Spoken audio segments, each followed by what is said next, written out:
एक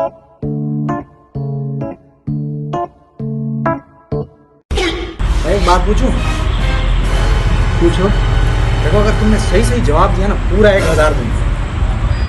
ठीक है, मगर पैसे में कैश लूँगा।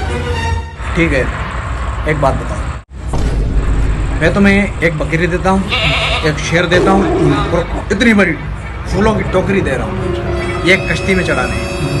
पहले एक को उठाकर किनारे पे जाना है, फिर किनारे से वापस आना है, फिर दूसरी चीज़ लेकर किनारे पे जानी है, फिर वापस आना है। एक एक करके तीनों चीज़ों को किनारे पे छोड़ना है जाके। एक टाइम पर सिर्फ एक ही चीज़ जो है ना दूसरे किनारे पे लेकर जा सकते हो। तो बताओ, सबसे पहले कौन सी चीज़ को लेकर जाओगे दूसरे किनारे पे? सबसे पहले शेर को दूसरे किनारे से लेके जाऊंगा। शेर करो दूसरे किनारे पे लेकर जाओगे, पीछे बकरी फूल नहीं खा जाएगी?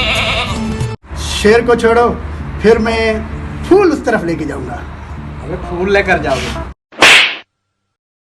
शेर तुम्हारे बुआ लगते हैं, पीछे बकरी को जिंदा छोड़ेगा।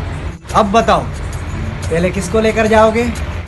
शेर को लेके जा रहा हूँ तो बकरी फूल खा रही है, अगर फूलों को लेके जा रहा हूँ तो शेर बकरी को खा रहा है, तो मैं फिर क्या लेके जाऊँ? मैं बकरी को ले जाऊंगा ना, शेर थोड़ी फूल खाएगा। फिर किसको लेके जाओगे? मैं फूल लेके जाऊंगा। फूल बकरी नहीं खा जाएगी? फिर मैं शेर लेकर जाऊंगा। शेर बकरी को नहीं खा जाएगा? फिर मैं क्या ले जाऊं? मुझे क्या पता। फिर सवाल क्यों पूछा? मैं तो बस ऐसे ही फारिग बैठा हुआ था तो सोचा किसी न किसी के मजे ले लूं।